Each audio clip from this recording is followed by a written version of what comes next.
नमस्कार, मैं हूं पंकज। पेन पॉइंट के लिए 15 मार्च 2023 का दिन था। दून अस्पताल के नाम से हम जिसे जानते हैं, दून मेडिकल कॉलेज है अब। वहां पर काम कर रहे 278 कर्मचारियों को फरमान जारी होता है कि कल से दफ्तर आने की जरूरत नहीं है। यानी उनकी नौकरियां अब खत्म हो चुकी थी। ये वो कर्मचारी थे जब कोरोना की लहर से पूरा देश और पूरा राज्य त्रस्त था। तब राज्य सरकार ने स्वास्थ्य महकमे में इन कर्मचारियों की नियुक्ति की थी। कुछ को वार्ड बॉय के पद पर रखा था, कुछ को फार्मासिस्ट के पद पर रखा था और कुछ को अन्य कामों के लिए। तब इन्हें उपनल और पीआरडी से नियुक्तियां दी गई थी। लेकिन मार्च आते आते यानी पिछले साल मार्च 2022 में इनकी जो है नौकरियों से इन्हें हटा दिया गया। कहा गया कि अब इनकी जरूरत नहीं है। 6 महीने तक इन लोगों ने संघर्ष किया, इन सारे हटाए गए कर्मचारियों ने संघर्ष किया। उसके बाद एक निजी आउटसोर्स एजेंसी जिसका नाम टीडीएस है, उसके जरिए इनकी बहाली फिर से की गई दून मेडिकल कॉलेज में। लेकिन अब ठीक 6 महीने बाद 15 मार्च 2023 को इन 278 लोगों को फिर से हटा दिया गया है। लगभग 20 दिन हो गए हैं। ये हटाए गए सभी कर्मचारी अपनी बहाली की मांग को लेकर दून मेडिकल कॉलेज परिसर में धरना प्रदर्शन कर रहे हैं। लेकिन दून मेडिकल कॉलेज ने साफ कह दिया है कि उनमें अब इतने कर्मचारियों की जरूरत नहीं है। हालांकि इस बीच दून मेडिकल कॉलेज ने जरूर 20 ऐसे कर्मचारियों की सूची जारी की है जिन्हें वो वापस बहाल करना चाहता है। उनमें से कुछ को फार्मासिस्ट के पद पर, कुछ को वार्ड बॉय के पद पर। लेकिन सभी 278 जो कर्मचारी हैं उन्हें बहाल नहीं किया जाएगा।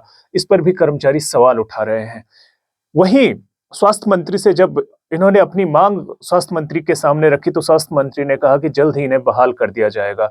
अब स्वास्थ्य महकमे ने एक फॉर्मूला निकाला है।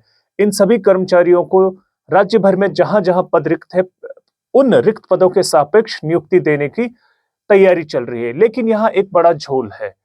इन कर्मचारियों को कुल जमा 9,000 का वेतन मिलता है, जिसे वेतन न कह के हम मानदेय कहेंगे। आउटसोर्स एजेंसी द्वारा इन्हें 9,000 रुपए का मानदेय दिया जाता है। ऐसे में किसी अन्य जिले में किराए का कमरा लेकर वहां पर रहना, 9,000 रुपए में गुजारा करना इनके लिए संभव नहीं होगा। ऐसे में कर्मचारी नाराज हैं। उनका कहना है कि दून मेडिकल कॉलेज जहां पर 750 से अधिक की बेड क्षमता है, वहां पर 278 कर्मचारियों की जरूरत आखिर क्यों नहीं है।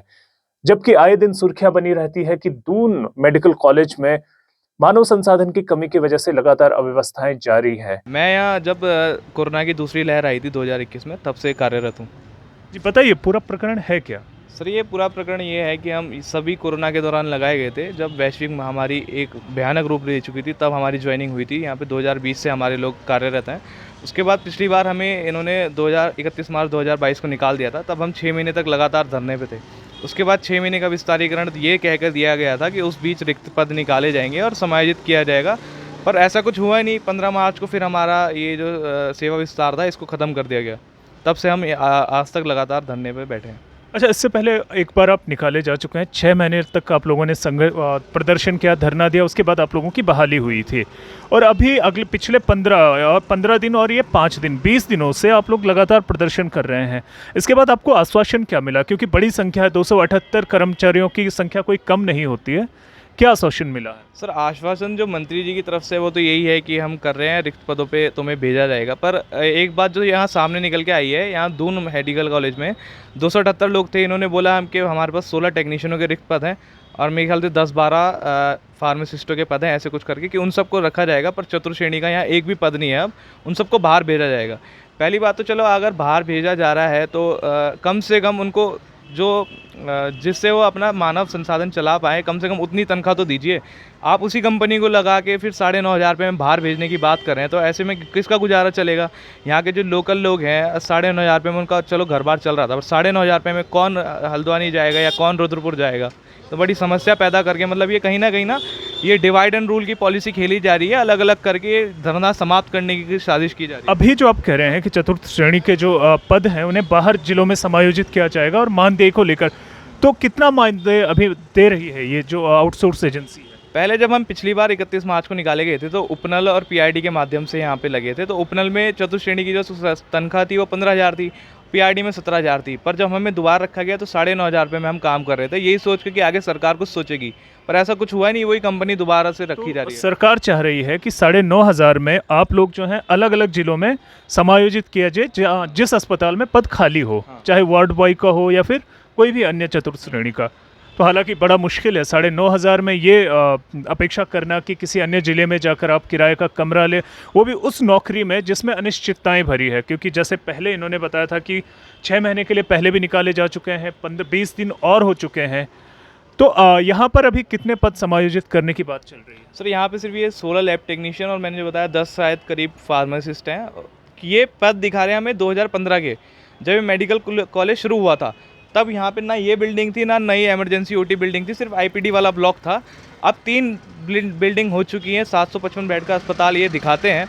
तो उसके हिसाब से जो कर्मचारी है वो इन पे है नहीं। कभी ये बच्चों को बुलाते हैं, कभी ये किसी और से काम करवाते हैं। हमने जब इस पर बात करी कि आप ऐसा क्यों नहीं कर रहे, आज की अकॉर्डिंग जो डिमांड है, डिमांड हमारी गई है, हर अधिकारी के मुंह पे है कि हमें ज़रूरत है पर पद नहीं है। मतलब बेवकूफ़ी जैसी बात करते हैं यहाँ के सारे अधिकारी ना, कि मतलब हम पे ज़रूरत तुम्हारी है पर पद नहीं है, आप पद सृजित कराइए ना, आप कैसे चलाएंगे अस्पताल। कल हमने एक यहाँ के उच्च अधिकारी से, मैं नाम नहीं लेना चाहूँगा, उन्होंने हमें बोला कि यहाँ फ्री की दवाइयाँ मिलती है, यहाँ पे मरीज़ तो आएगा ही आएगा, आप रहोगे नहीं रहोगे, उन्हें व्यवस्था मिलेंगी नहीं मिलेगी, उनके वो आएंगे ही आएंगे, ये चीज़ें चलती रहेंगी ऐसे। ये एटीट्यूड तो प्रॉब्लम है, खासकर सरकारी अस्पतालों में जो कर्मचारी और अधिकारी बैठे हुए हैं, उन्हें लगता है कि जो मजबूरी में होगा वही यहाँ पर आएगा। खैर, दून अस्पताल, दून अब मेडिकल कॉलेज जो हो चुका है, उसकी अव्यवस्थाओं के बारे में शायद ही राज्य में कोई ऐसा व्यक्ति हो जो जिसका यहाँ पाला ना पड़ा हो अव्यवस्थाओं से, कर्मचारियों की कमी हो या जो मशीनें हैं उनकी देखरेख का मसला हो, वो लगातार यहाँ पर एक चुनौती बनी हुई है। ऐसे में एक बड़ा वर्कफोर्स 278 लोगों का उन्हें हटा देना, और अभी हमने हाल ही में खबरें भी पड़ी थी कि जब ये पूरे कर्मचारी हटा दिए गए थे तो व्यवस्थाएं जो थी वो पटरी से उतर गई थी। हालांकि अभी भी वही स्थिति होगी क्योंकि कर्मचारी तो बाहर हैं। इन लोगों की जो समस्याएं हैं, सिर्फ दून मेडिकल कॉलेज का स्टाफ ही नहीं है, राज्य के कई ऐसे विभाग हैं जहां पर आउटसोर्स के जरिए कर्मचारियों को नियुक्त किया जाता है। अगले 6 महीने 5 महीने में उन्हें नौकरी से निकाल दिया जाता है, फिर वही नित्य क्रम चल रहा है। कुछ समय तक कर्मचारी प्रदर्शन करता है, धरना करता है, और ये राज्य की एक नियति बन चुकी है, खासकर बेरोजगारों की। मैं पंकज, दून मेडिकल कॉलेज से पेन पॉइंट के लिए, धन्यवाद।